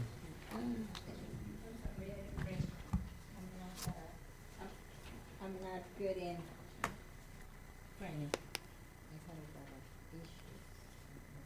I leave it to this one. I have this taco truck. We have all the requirements that they want, which it might help the gentleman over here. If we provide with, we have all the permits from a long time. Is this, what's the location of this one? It is right there in front By of the. that, motel, hotel, Yes. or whatever? Uh-huh. Okay. And we have a grease trap, we have all the permits that require. But in here, under my shed, I would like to see if you allow me to cover the front. Like this, it's gonna have the menu boards. I want, since we in the entrance, I want my place to look better and make it nice for when people comes and it will. Because since we first opened it, we require, we have refresqueria, which means natural drinks and all that. What she's asking for. It's just to close this part right here. We have this part right here. Yeah, I know. And but then I'm I just just saying, I want wanted you to see what she's asking for. put a little, like a side, so we can be able to work better. We're getting a little busy and I want to hire another person, but we're kinda tight in our spot. We've been there since 2009, I think. We've been there. And we're picking up a lot of business, but we need a little bit more space. Do you own the property? No, but the hotel, they give me permission like 2 years ago. But then he was thinking, he was having a lot of problems, and he said, I'm gonna probably sell it. And then I came here, I never was called for the agenda. And then last year, he went up on my rent, and I asked him, but then, COVID and all that, I said, forget it. So now, first thing is your permit, and then go mention it again to him. It's hard to get him, the owner or the manager, whoever, one of the owners. I spoke with a nephew, and he said, I don't think it'll be any problem. Just go to the city because you already got the permits for the 10, and we had the electricity. So in other words, It's almost the same thing, you don't necessarily have to own the property, but what you're gonna wanna, this looks like a permanent structure you're gonna build. No, it's, actually, it's just like this. These people will come and just close It only Closing it taken like 4 So you closing 4 the end hours. closest to the road, right? Pardon me? You closing the end closest to the road? No, I'm closing the one, it's already closed. It's already like this. I just want to add on Oh, a okay. little space. And the Yeah. same, I'm not gonna dig or nothing, it just, You'll have to get a permit. for Yeah. So it's, by doing what you're doing, that's gonna be a building permit process. And so, and with that, a couple things might change. okay. It's, because right now, what, again, with the council has been, not been issuing food truck permits recently, so, but because you're becoming stationary, this is more like a permanent structure. Well, this one is stationary. This- Right, but, and because of that, but do you have a food truck permit now, though? Yes. See, that might change because you're permanent in the spot, so that might change for you to get that cleared up with the state and then with the city. But then for the structure itself, that's also a building permit issuance, you might have to come up to City Hall and get this approved through the building permit process as well.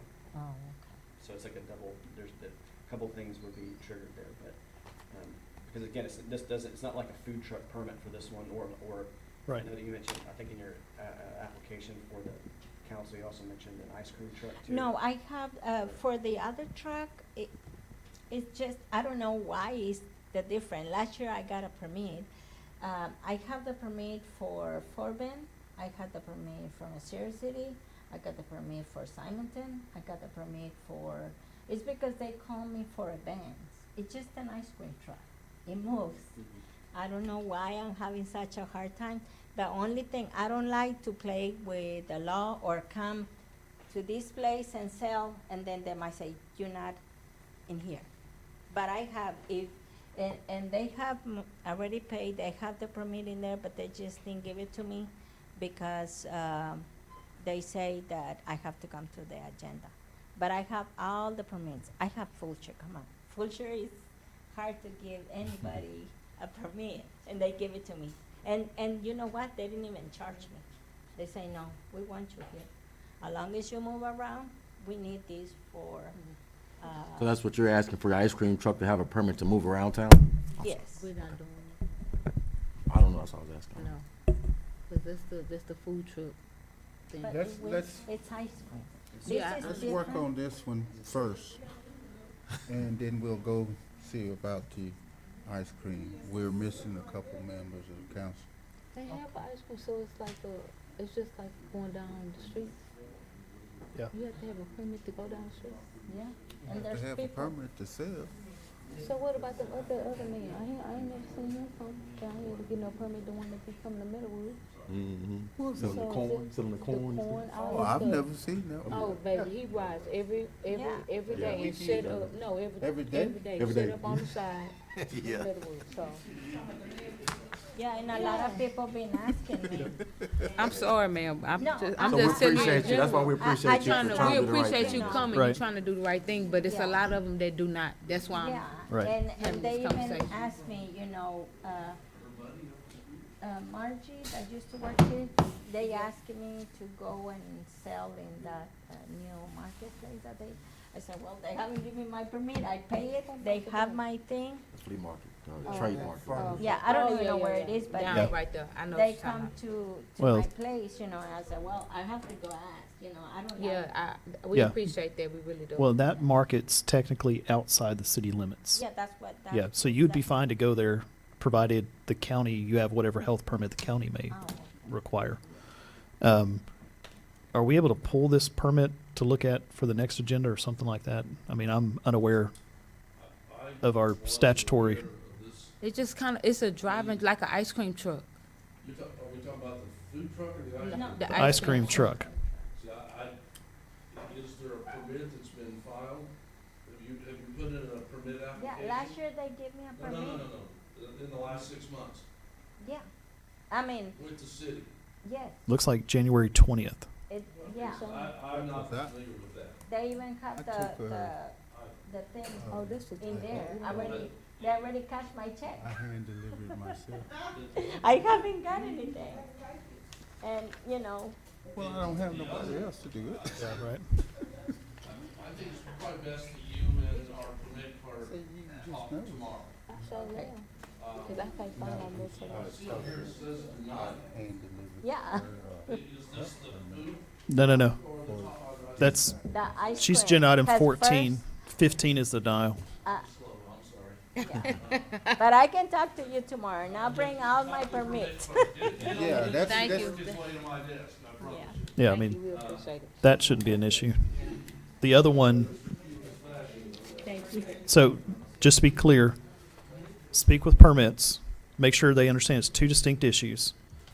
The rolling food truck shouldn't be an issue, but this modification, you're going to need to talk to them. Okay, and let me tell you, the food truck, Yeah, well, I'm saying that portion, the ice cream truck, shouldn't be an issue. But this other one, you're going to need to go through, because that is, I know you're saying it's not going to be permanent or anything, but you're having to affix it, so there's certain, no. well, how's the panel going to stand if it's not affixed?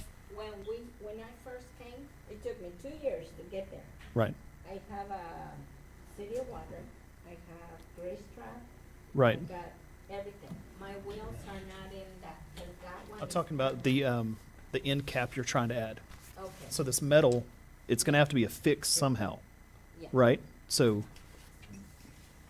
it'll have to be somewhat of a building process. anytime All like right. you add on, Yeah, got you have to have a building building permit. permit. Okay, I'll Okay. do that. But should be relatively straightforward. Just go see permitting tomorrow.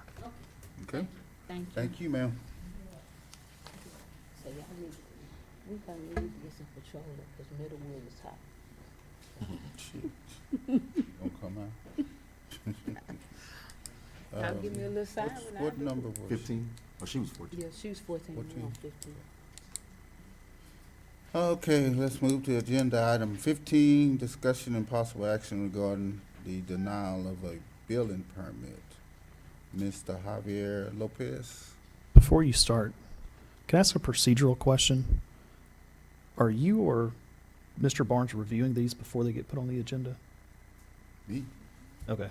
Because this is like 3 in a row signed by the same staff member. I'm just making sure we're not having a rogue bunch of stuff get dumped on us that could have been addressed No. staff level versus all the way to city Most council. all of them, These, I get a copy. mine is Perfect.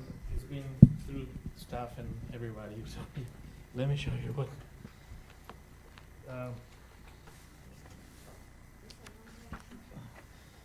I'm not looking to read these today, I mean, to review, to please read it truly. It might be very melodramatic and, but it's reality, it's what's happening to us right now. I'm just gonna do highlights on it, if you don't mind, so I don't take a lot of time, and then I would like to explain, not this yet, This is please. on Donna, 2 Donna Court. Yeah, to Donna Court. I thought we cleared. We gave y'all a variance recently on the setbacks. right? Yes, yes. So as you know, and that was October last year, so it's been a really long process, but let me show you, where's my copy? So just highlights, I mean, I started these over 2 years ago. It's been really, really long for us, I mean, over 2 years. I mean, back in 2020, you know how this was, I mean, how they were approving the houses in that area, or in flood zones, they were elevated. So basically, it was with a race pad. I mean, that's how they were approved back then.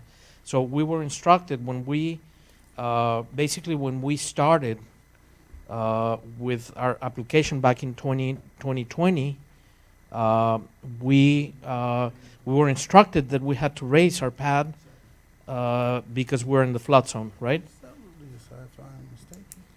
I wish Miss Beatrice. Well, we gave them a variance for the side setback. Yes, so that's Okay. that's been taken care of, and I really appreciate that, because that's going to help us. I mean, our lot, and that comes to the same issue. I mean, our lot is a smaller lot. Right.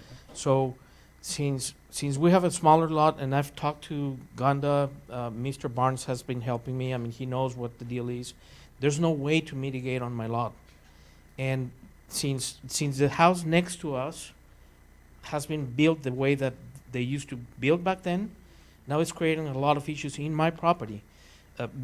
They were, and I have pictures here, so just simplifying, I mean, it's, this is what's happening. Let me put on my glasses because I can't read.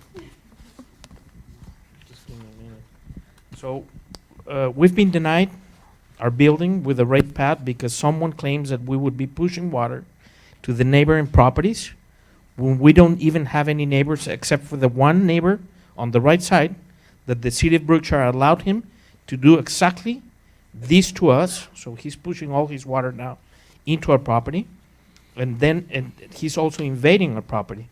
So to me, that's a contradiction, right? So basically, this is what's going on.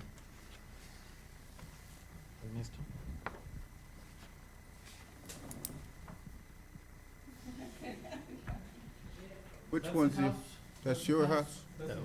Oh, that's the one you built. Right? Yeah. We own this property. Okay. We have no neighbors. We're this is First Street. Mm-hmm. That's Heritage and Donna Court. The only neighbor that we have is this guy right here, right? So he raised his path. He didn't only raise his path. Mark him right here. There's a property line. He's invading my property. There's a property line right there. He's invading my property. All his runoff plus dirt that is already in my property. Okay, that's the stake right there. So that's the rock, the 5/8 rock. So this line right here, the red line right there, that's the line that divides 2 Donna Court and 4 Donna Court, right?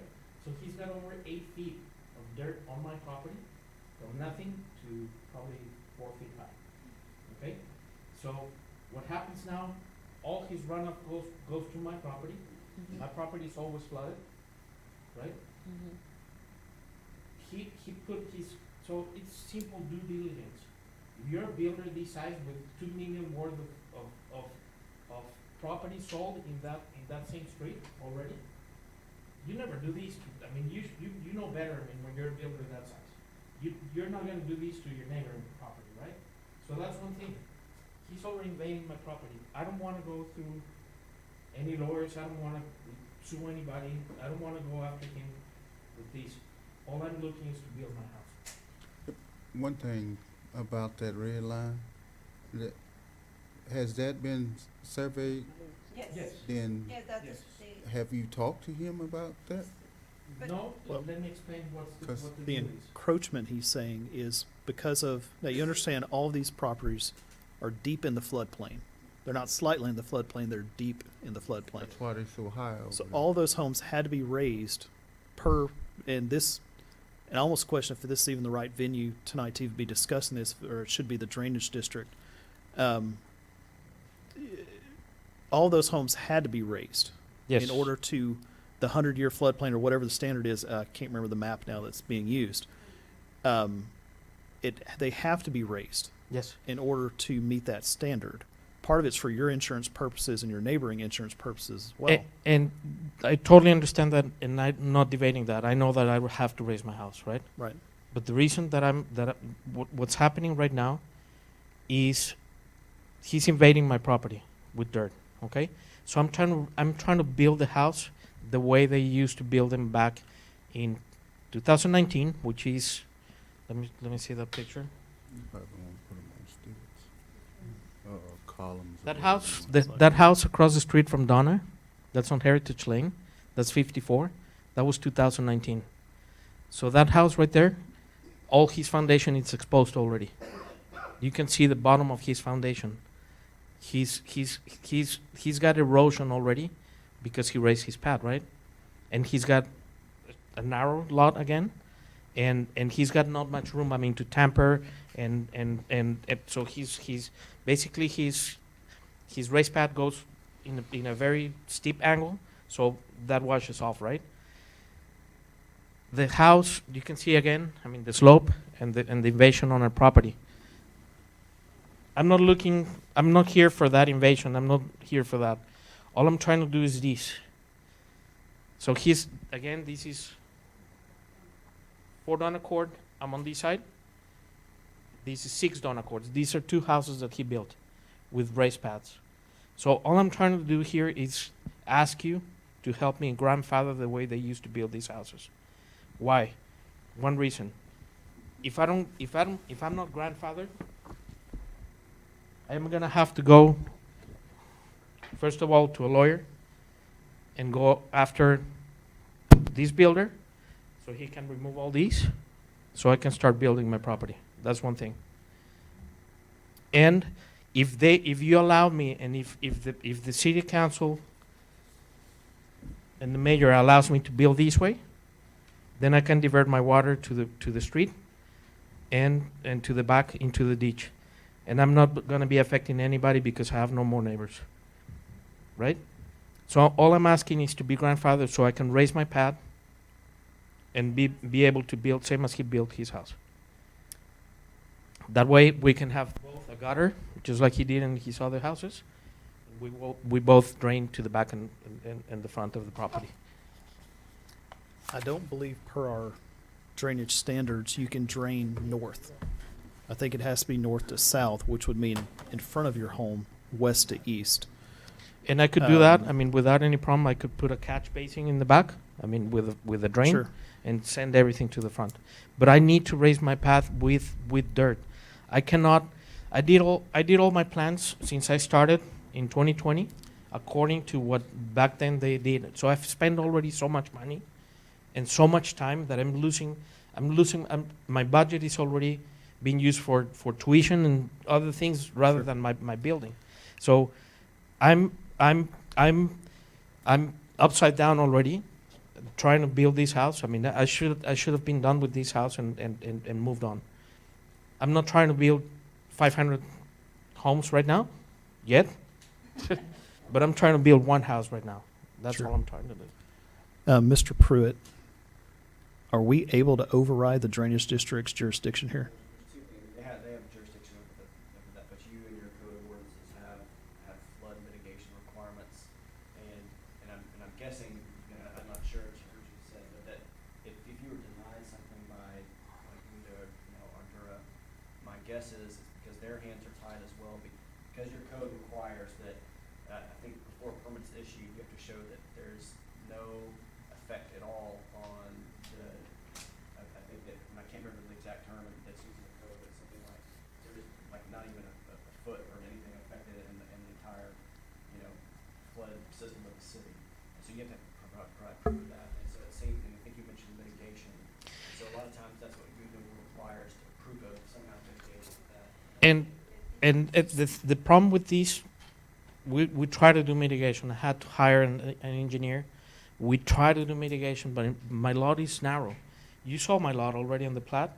There's no way that I can do mitigation like he did on the cul-de-sac where he's got triangular lots and he can do a lot more. I mean, he can do mitigation. There's no way to cut.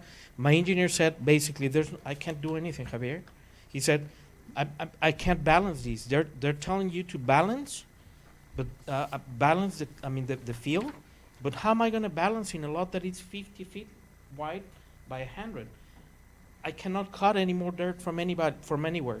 He told me already I cannot do mitigation. I understand the mitigation process, and I understand the implications of me raising my pad. But that's already happening with my neighbor. He's already raised his pad. So if they don't let me build the way he built already, the way that he was approved in 2021, I am going to have so many issues, and he's going to have a lot of issues. Because he's going to have to cut all that dirt, build a retention wall with drains, and that retention wall is going to have to be very strong. I mean, because otherwise all his runoff from his roof right now is just going into my property. And all that runoff is going to fall in the ground and then into his retaining wall, and then it's going to just fall on our property. It's really, and I have no neighbors, next to me. I have nobody next to me that I'm going to be pushing water. I understand all the rest of the neighbors in the neighborhood, but I'm way far from them. Water is still going to go in the streets and drainage and everywhere. It's really, I'm not sure if the county is involved because it's drainage district and stuff like that, but I don't know if you can override that like you were saying. So you do have some variance procedures just like you would have in any other development stuff. The only issue in here is that we're going to have to, my guess is you're going to have to, especially somebody that specializes in flood management and kind of stuff that would be able to, with his engineer, figure out what would be an acceptable, Yeah, so another question too for you, so has the drainage district, have they denied anything on property or He- they approving it? Basically, he said, I mean, he just washed his hands and he signed so I went through the checklist, he washed his hands and he said, just follow the city ordinances, follow the city regulations. So basically, I'm tied up right now. I mean, I have nowhere to go. I have no idea who to ask or where to go right now to see I mean, and like what he's saying, I mean, if we're gonna have to go through someone else and find someone that is gonna help and then work with my engineer, that's only adding more time and more losses on our side. It's been, I can show you, I mean, I started this process in 2020. My checklist in 2020.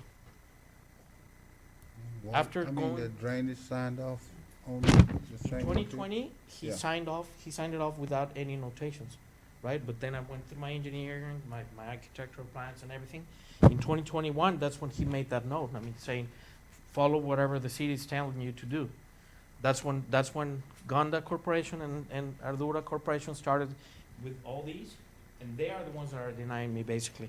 I tried it already, I mean, I tried what they were asking me for, but there's no, I don't know where to, I mean, I don't know where to move now. So where we're at a disadvantage tonight is we don't have any of that documentation to be able to review. Yeah. And I would personally like to see Deny. Gundas. I'd like to be able to see the drainage district. We're kind of at a disadvantage, right? If we just blanket approve it tonight, we're setting a standard for other people too. And that's something that I totally understand. Right. And So I have reviews. Gonda or Ardura, they're not saying it's denied, but they're saying your numbers don't work. I mean, they don't balance with what you're feeling with. Mhm. So basically, that's saying that it's denied. Basically, it's saying we cannot work with these numbers. You can do nothing. All the little stuff that is besides the mitigation part, it's little things that my engineer is already taking care of.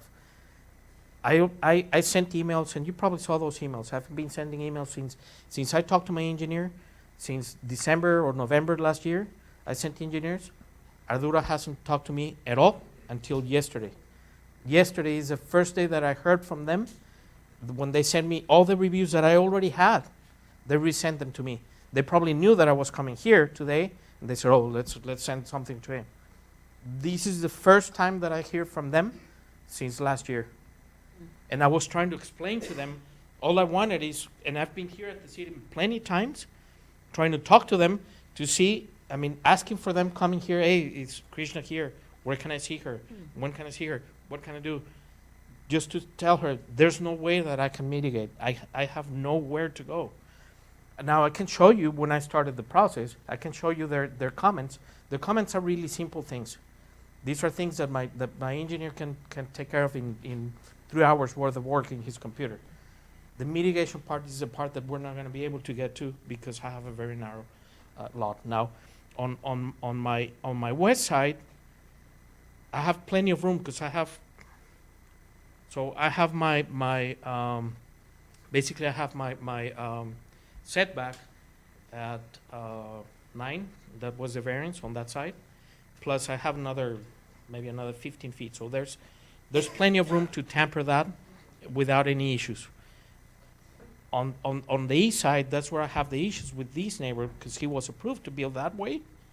Now he's got all these issues with me now. He's invading my property, and even see, bottom line, if I wasn't approved to raise my pad, I would have to change everything that I've done already with my plans, and I would have to change everything to a pier and beam. So that means engineering, architectural, structural engineer, plumbing, pretty much everything I would have to change again. So I've lost already so much money, and on top of that, I would have to invest a lot of money again to change all my plans. And that's without counting a lawyer that I would have to hire to send the letter to these guys to cut these. He's got his meter. Let me show you the meter. He's got his water meter on my property, on my side. Probably the line is going like this, and then let me show you real quick. That's fairly common in the city. That it's on the property line. In my house, the same way. Yeah, but this one it's probably like 5 or 6 feet from inside my property. So if you can see that, Mhm. look at these. That's with the water meter. I don't know if his line is going like this and then to his main entrance, or if it's going diagonal like this, or if he went into his property and down that line. What if I were to bring a tractor and cut on my side, and then I leave him without water? He already sold his property. I'm not going to do that. I wouldn't do that. Right? So council, just, I mean, I'm trying to find it here, and this is a guess because I haven't seen anything, but I would be pretty confident this is what the problem is, that you have section 16.114 of the code, and essentially when a property's in a floodway, which is when we read, that, it's more of this, but it says that it's gotta be demonstrated that the cumulative effect of proposed development, when combined with all other existing and anticipated development, will not increase the water surface elevation at base flood more than 1 foot at any point within the community. So that's a hard standard, but in this particular case, I mean, that's why, if Goodness comments to you saying that they can't, like, you're not showing to be able to meet that, it may be a hard standard, that's why those comments will be there. However, there is a variance procedure in that chapter, so I think that, I agree with you, Councilman Hill, that there's probably not a decision that we can make because we don't have the information right now, but it sounds like that, I mean, addressing only this mitigation, issue, not the other issues. The other issues are private side issues that the city wouldn't have to deal with, but this could be something that for a variance for this type of thing is given that you have a small lot and just the unique circumstances there, and that's something that you could argue to the council to give you a variance to that provision right here. But I think that we want to know, just like you requested, what the engineering, aspects of that are, and if you're really showing an increase, if that's the proposed solution is something that's going to increase upon those properties, we'll need to see that. See, there's a lot of cities, and this is a recommendation. I mean, a lot of cities have a retention pond where developers come and extract dirt from basically from a hole in the ground, right? If they're gonna raise here, but they go there, and then we don't have anything like that. So I inquired already about these. I mean, I understand all the implications, and I understand Ardura, I mean, and Ganda, they're just following the instructions. I understand that. But back then, back in 19, 20, and 21, when they built those houses next to me, it wasn't like that. And now it's affecting me. And it's affecting the neighbor as well. He bought a property with all these issues, right? Well, most likely, let's say you were the first to build, most likely you would have had to build up similar to where they're at, right? Yep. So even though they're falling in line after you in this theory, they would have had to come to the same standards. You're probably still going to have that lot issue between the two of y'all, irregardless of who started first. So if we can, for the next council meeting, have the information from Gunda or Ardura, the drainage district, if we can have that available. Well, I understand y'all have it, but we've not had a chance to review. Yep. And it's more intricate than just us briefly looking at it, right? So if we can have that, I empathize for where you're at, but I also want to make sure we make a sound decision that doesn't negatively affect anyone else. And if there is a variance option, we can explore that and go from there. But we need to be able to see the background information. Okay. And I have all the comments and the reviews and the comments from Ardura. I would like for you to understand, I'm already on a time limit. I mean, if I could get these building up and running, and if I could sell these by summer or rent it out and get it financed with a credit line, then we'll be good. But right now I'm struggling to pay tuition for my son. Right now I'm struggling to pay rent. So we planned for these. We saved our entire lives for these. And it's all explained in the letter. Please, absolutely. Please if you'll take your time if you can. Yeah. If you'll follow up with staff and make sure they have that information available for us for the next meeting, please.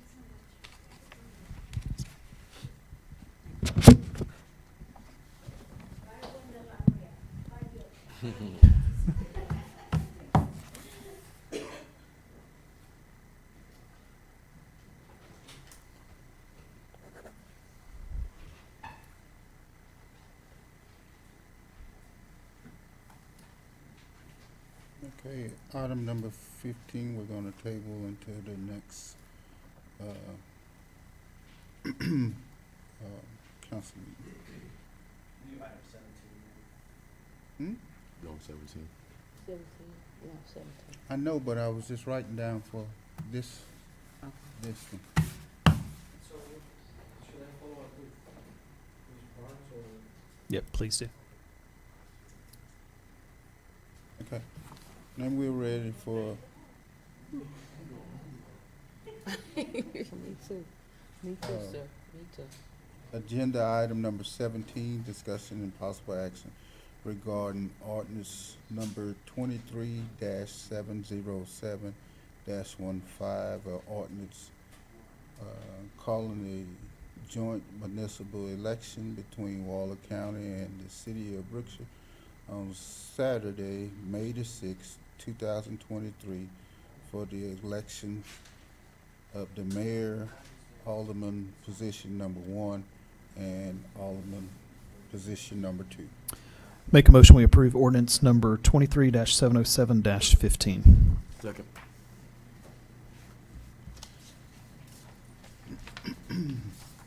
Ms. Taylor, your vote. 4. Okay, motion carries. Mayor, just want you all and the public to know that the deadline for filing to be on the ballot is tomorrow after 5 o'clock. So if anybody is waiting to submit, that's the deadline. Staff will be here. Thank you, Ms. Pruitt. Okay, we table number 18.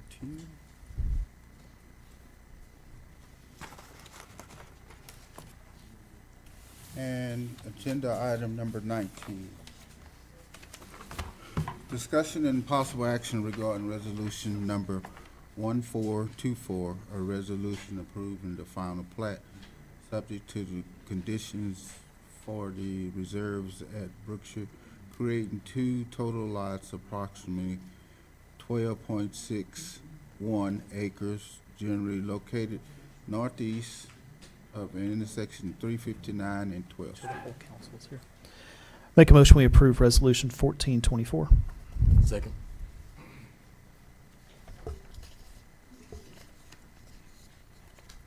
Ms. Taylor, your vote.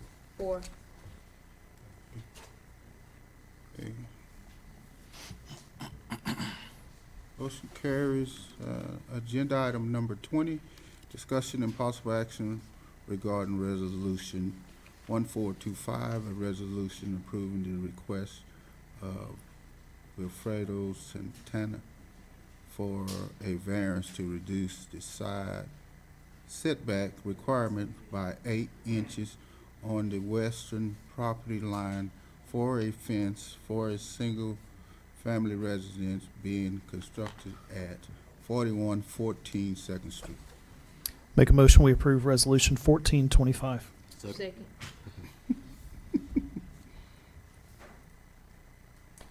Ms. Taylor, your vote. 4. Okay, motion carries. 22, right? My name is Wilfredo Santana, and Oh, you wanted to speak? You're approved. You good? You're good. okay. Appreciate you introducing yourself, but you're good. Okay, thank you. What did I say? 22? 22. Discussion and possible action, agenda item number 22. Discussion and possible action regarding receiving requests for proposals for IT service for all city-owned buildings. Mr. Hill. Mayor and council, pretty simple. Evidently, we're using multiple IT services for different areas, including even in this same building, we have 2 different IT companies, which makes no sense to me. We need to standardize our IT services. What I'm asking for tonight is approval to go out for bids, for proposals, I should say, to provide IT services for all city-owned buildings. And that would be my motion. Second that motion.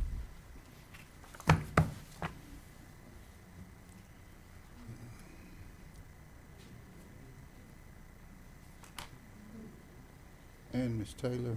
4. That motion carries. Agenda item number 23, discussion and possible action regarding receiving requests for a proposal for banking service for the city. Mr. Hill? Similar situation, Mayor and Council. I think it's time we just look at what our other banking options are. Mr. Barnes is tied up at the moment, but we've had quite a few issues with our current vendor, including not being willing to show up to meetings to discuss services that we're charged for. So I'd like to see us go out for requests for proposals. And I think me and Mr. Pruitt discussed this briefly with a condition that depository agreements are able to be, funds are able to be deposited within the city limits of Brookshire. That would be my motion. Second that motion.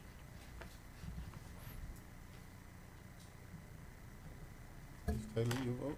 4. Okay. I'll table 24.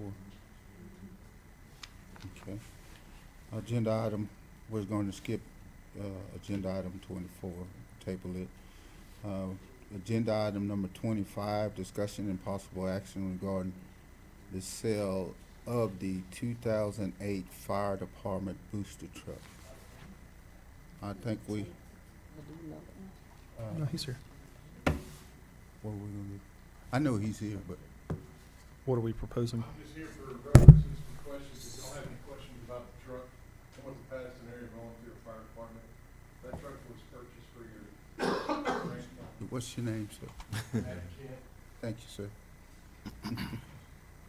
Okay, now. Anyhow, that truck was purchased for by a grant from the Texas Forestry Service.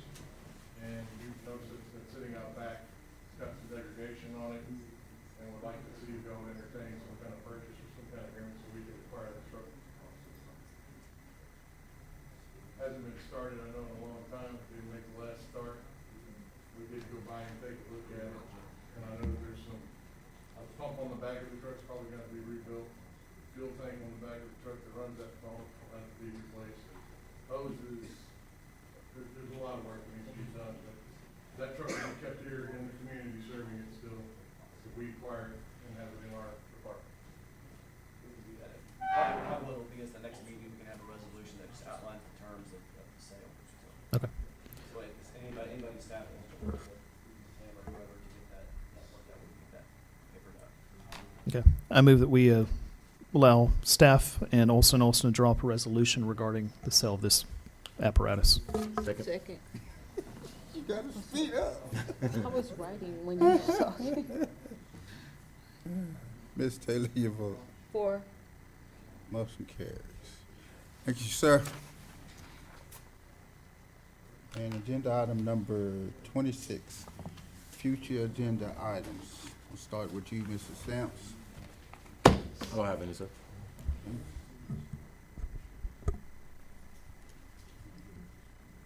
The Hill, None at this time, Mayor. Ms. Taylor. I have one because it was brought to my attention today. Mrs. Rogers, she said she talked to you. Who? Mrs. Rogers, Cheryl Rogers, about possibly putting on the agenda to get a camera for the festival, take pictures and stuff. She said she talked to you, so. She mentioned it, yeah, one time. Yeah, so I'm gonna put it on the agenda. Get it? One item. Request for a camera for what? The festival, It'll be a city camera. yeah, city camera, basically. I know. I know she's not one for herself, so. I work for the people. I work for the people. People. For Remember that, people. Be a future agenda item. We'll discuss it at the Yeah, next time. suggested dinner.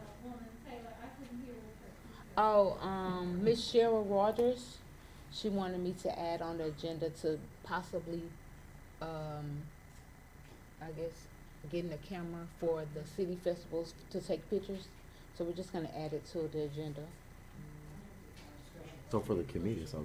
It's for the committee. It's for the committee, Yeah. yeah. The festival committee, so that's. Exactly. Right. Basically, and committee, it's the But whole. she it's the wants to committee. get a camera. See if we'll give her a camera. For the Yes. festival Yes. committee. For the committee though, for the Brookshire committee, yeah. Huh? Oh. Well, we need it for the festival committee. Yeah. But she takes pictures all over, anyway. Yeah, okay. Ms. Taylor, you have another one? forgot what I was gonna say. Y'all got me involved in it. I think this. That says you have one. That's it? Mm-hmm. Agenda item number 27, council reports and community announcement. Mr. Stamps? Oh, well, tomorrow night, the Lady Falcons will be playing their second round playoff game against Navarro in Schulenburg, Texas at Schulenburg High School. And the boys will be playing their first round game on Tuesday at Maida Creek High School. Both at 7 o'clock.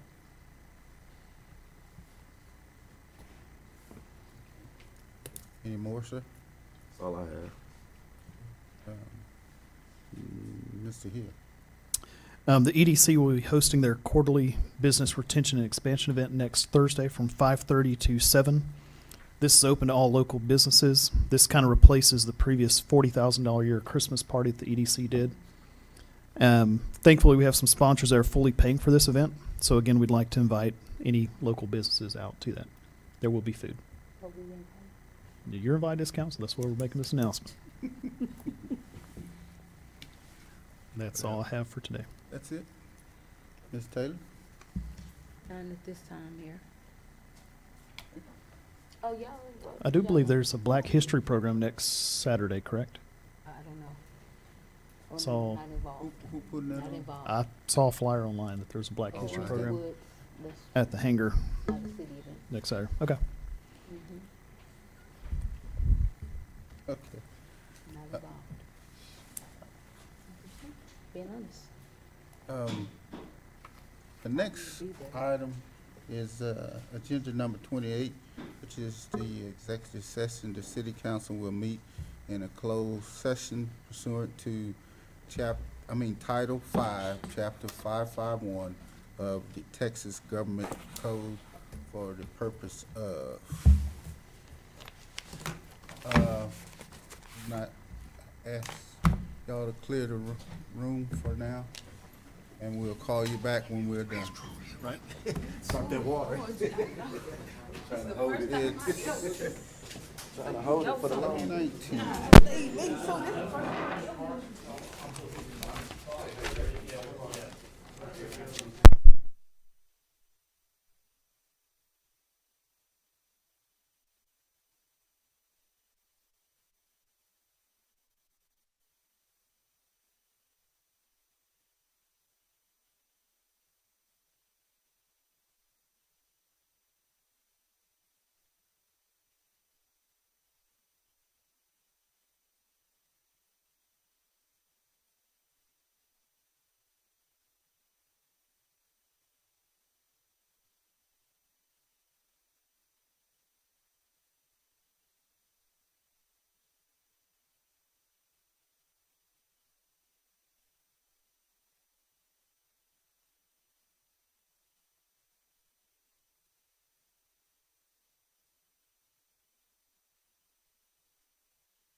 It is now 10:01.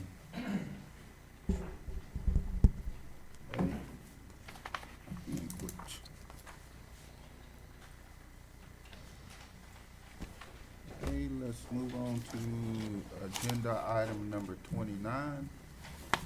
Discussion and possible action regarding items discussed in executive session. Done? Look,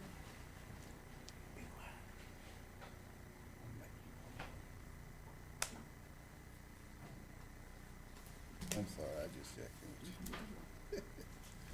Okay.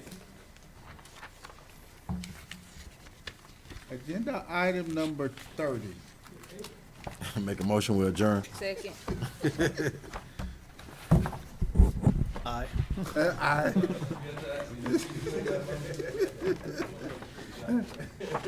It's usually a big fight for that one. They can't wait.